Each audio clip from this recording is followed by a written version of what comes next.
CrossroadsIRL.com. Hello number ones, welcome back to my channel. This is the Metatron speaking, and today I want to talk about whataboutism. But before we do that, as you know, lately I've been making a lot of videos when it comes to the situation that happened to Charlie Kirk, and I'm gonna continue to do so. I will cover other topics as well. I will do the occasional historical old school video as well, so I'm not gonna discontinue those completely, but right now you have to kind of excuse me, if you will, but this is something that is really important to me. It matters for me, and I will be covering a lot of news that are related to this and other current day matters. But if there is one thing that any one of you has experienced, is whataboutism. Now, this is a new thing. This is something that's been going on every time people either don't know how to attack an argument of yours logically and therefore look for an escape route, or they're just annoyed that you're talking about something they either don't care about or that profoundly annoys them. And the last 3 weeks has been seriously a time of hearing this strategy used all the time. From people arguing with me about Trump's, the problem with Trump, according to them, and throwing back at me the fact that Trump's decisions on certain things qualify him to be hated, the way he's being hated and treated by the media. And then down to the Charlie Kirk situation, where you have people literally comparing the cancellation of Jimmy Kimmel with Charlie Kirk's assassination, and people literally saying that if there's any violence happening to anyone from the right, that is well deserved, because according to some made-up statistics, right-wing personalities are people who foment violence. Their rhetoric is violent, and there's more violence coming from the right. So you have those kinds of conversations happening, and they're totally devoid of logic. And when you meet those conversations with facts, you now begin to see this on full display. when that's the case, usually has links to their politics. So what is whataboutism? Well, whataboutism is a rhetorical technique where someone responds to criticism or an accusations by deflecting attention to a different issue, often by pointing out perceived hypocrisy or wrongdoing by the critic. And instead of addressing the original point, they essentially say, oh, what about this other thing instead? This pattern is a logical fallacy. It is absolute pure hypocrisy on their part, and I'll show you why. But most importantly, it's annoying. Yeah, it is. One conversation comes to mind where I went from one rebuttal using facts to the other, and finally we went from the Charlottesville good people on both sides conversation all the way to January 6th. It was so annoying, but amusing at the same time, because the individual that I was speaking with literally didn't have the facts. All they had were talking points that they inherited from mainstream media. Like, I mean it. Every time I see it in the comment, or during my live streams, in the chat, or on my posts on X, it annoys me. Mind you, I don't get angry or particularly frustrated, because usually I either ignore people or I respond in kind. You see what that means in a second. But it is annoying because another adjective that we can use to describe the people that usually use whataboutism is sanctimonious, holier than thou. And aren't those the kind of people that you're like, you know what, just I had enough of you. Yep. Bye, bitch. As a rhetorical technique, whataboutism can be problematic, particularly when you're trying to raise awareness to a point that you think it's important. I mean, at the end of the day, this is YouTube. You being me in this case. So if I care about a specific topic, and that's the area of discussion I would like to focus on, and you disagree not with my takes, but with the choice of topic, don't click. Exactly. It's not like I'm forcing people. Guys, I'm mind controlling you. You have to click this. No. I put a topic, you click to tell me, but what about this? Well, I think people just... I think people who do that, who go out of their way to be outraged and then to act out on the outrage, I think they have serious problems and they need help, or they need to get a hobby. Why didn't you talk about this other thing? Well, you make a video about that then. Yep. I started asking people to make videos proving the thing that they're trying to get me to prove. Like, you clicked on my video and you're trying to convince me to do a video to prove my position. And I'm like, okay, why, since you're the one with the problem, why don't you do a video? Okay, like during the Charlie Kirk situation, and people kept posting in my comments section about the fact that Charlie Kirk was this and the other. And I said, look, dude, that's not who he was. And they said, okay, I've seen videos. Or I said, okay, fine, go do videos, unedited, unclipped, play the full debates that Charlie Kirk had where you claim, he said something racist, and then do a video and let's watch it. And of course, none of them have till today. It's been 3 weeks, going on a month, nothing. See, this is the problem. Whataboutism avoids accountability for the original issue, derails productive discussion, creates false equivalences between different situations, and can be used to deflect from legitimate concerns. Don't get me wrong. Pointing out legitimate double standards can be relevant and productive to a discussion or debate, but you can tell them apart very easily. What does whataboutism look like? Well, let me give you one of the most prominent examples that I've had to deal with since I started talking about Charlie Kirk. Yep. Look, Charlie Kirk got assassinated. It's a disgusting thing. It's horrible. Look, everyone is laughing about it. What the heck? What about Nancy Pelosi's husband? That's a stupid one. That's a stupid one. I'm going to have to make a video dedicated to Nancy Pelosi's husband, but suffice to say, to the people that have been wasting their precious time to comment that, I would like to do a single reply now. Yeah, it was horrible what happened to Pelosi's husband. I wish it never happened to him. And people that laughed about it were wrong. Can I now speak about Charlie Kirk? Thank you. Because you see, Charlie Kirk is relevant now. It happened now, which is why I should have priority. 2, it's on a completely different level. The guy died. Mr. Pelosi did not die.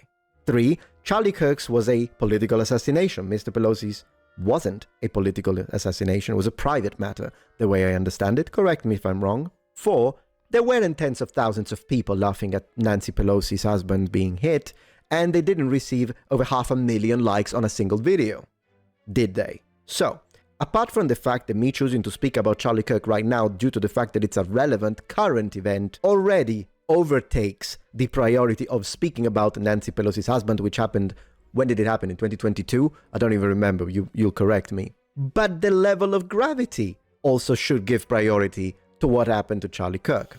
It's the hypocrisy trying to elevate that circumstance to Charlie's assassination, very public and graphic assassination. It's just this thing about, I think it's an offshoot of the victim mentality where, okay, the people on the right are out victiming us, if there's a word like that. So we need to figure out a way to use this little thing that happened to us and elevate it beyond this very horrible thing that happened on the right that is gaining the right a lot of sympathy. And that right there, I think, is what's going on. And that's one. And this is really the most important thing of all. Whenever they tell you the whataboutism thing, what about Nancy Pelosi? They're assuming I never talked about it. But I did. I spoke about it, both on X with a post and on my channel and my live streams, condemning it.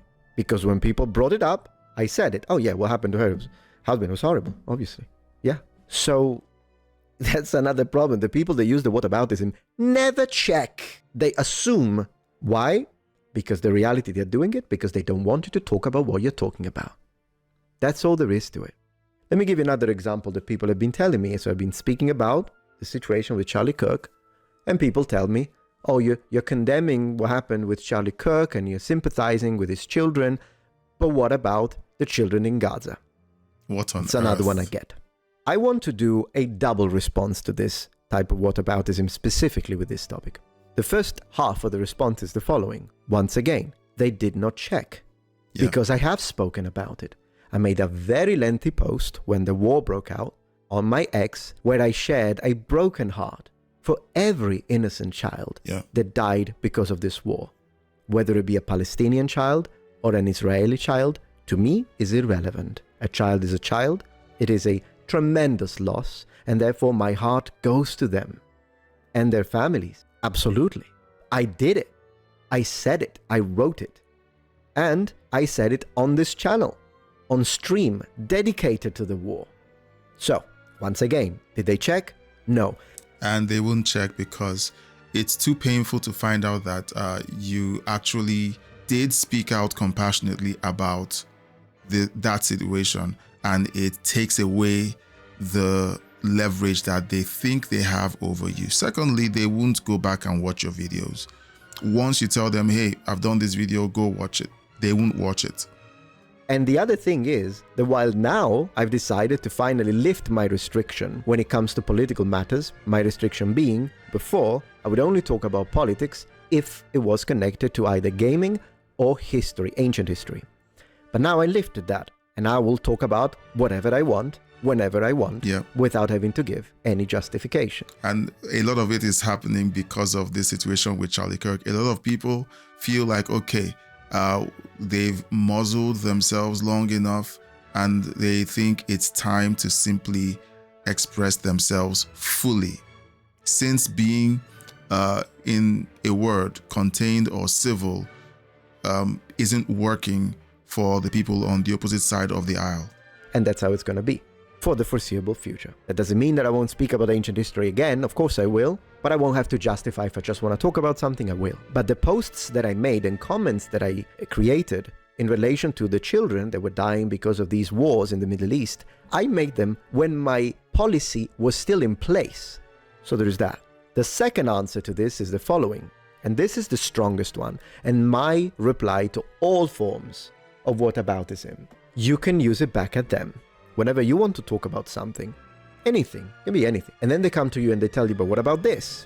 And they give you a tragedy that has happened. Give them another tragedy back. Use another tragedy back at them. Oh, no, it drives them crazy because the tragedy you send back at them is an actual tragedy. One long conversation that I had with someone who really desperately wanted to have one up over me about my position. It was so bad for him that he began to complain that I was using the whataboutisms back at him. He's like, the problem I have with you guys is every time someone is telling you something about this, you bring up something else about that. And I'm like, well, that's what you guys do. You know, so they hate it when you do that because the evidence you have far outweighs what they're trying to present. But what about the children who died of starvation in Africa? This is why it's pure hypocrisy. Because they will only talk about the things that they want to talk about, and there will be plenty of tragedies that they will not mention, and that they will choose not to talk about. Why? Because they wouldn't care about children dying in Africa of starvation? No, because for whatever reason, they are choosing to address a topic on a specific day. Because it's a political thing. It's not about being compassionate. It's not really about being compassionate. It's about using an incident to gain a political advantage. All right. So that's really all it is. And right now it's politically expedient because Gaza is visible. The dying children in Africa are not. We have the situation of churches being burnt in Nigeria, in northern Nigeria. I'm from Nigeria. It's happening. But coverage even by the Nigerian government is very limited. The rest of the world hardly hears about it, but it's actually happening. Why don't they talk about it? Because look, they know about it, but they won't talk about it. Why is it? Because it is not politically expedient to do so. Fine, but if you're going to come to me and tell me, oh, what about Nancy Pelosi? Then I'll tell you what about the children starving in Africa. Then I'll tell you what about this earthquake that happened in Indonesia and so many people died. What about this flood? It's tsunami. What about that? And why are you talking about Nancy Pelosi's husband and not about the tsunami in Indonesia? This is why this line of critique is not only stupid, profoundly stupid, but it's hypocritical, which makes it ironic. Because you see, at its core, whataboutism as a technique is supposed to be used to call out hypocrisy. Yes. That's why people are using it against me or you. They say, you're a hypocrite. You're not talking about Nancy Pelosi, or you never mentioned anything about the children, whatever the heck war they want to talk about. But they ended up being the hypocrites themselves, because then you can find easily a very important global matter, tragedy, natural disaster, man-made / artificial disaster, and flip it back at them. And what about this then? Therefore unmasking the utter hypocrisy that makes us all cringe. Yeah. No more whataboutism, shall we? Yep. Let's ditch the whataboutism and let's talk like adults. Yeah, I guess the video is over. So head on over to Metatron, the Metatron. Great videos. He's been doing a lot of historical content over the years, but right now with the political climate, okay, that all of us are experiencing, certain people who originally niched down to a certain topic are bleeding over into politics because it's affecting all of us equally. So I know I did give my reaction while he was speaking, so let me know what you think about his take on whataboutism, my commentary about my experiences in the comments section. And, it's great to have these kinds of conversations, to be aware of what's going on when you're engaging in these types of conversations with other people. Subscribe. Thanks for watching, liking, and sharing this video. Please subscribe, leave a super thank, and join my membership to keep me doing this. A huge thank you to my supporters listed on the screen. Thank you for your donations and membership. Thanks for watching.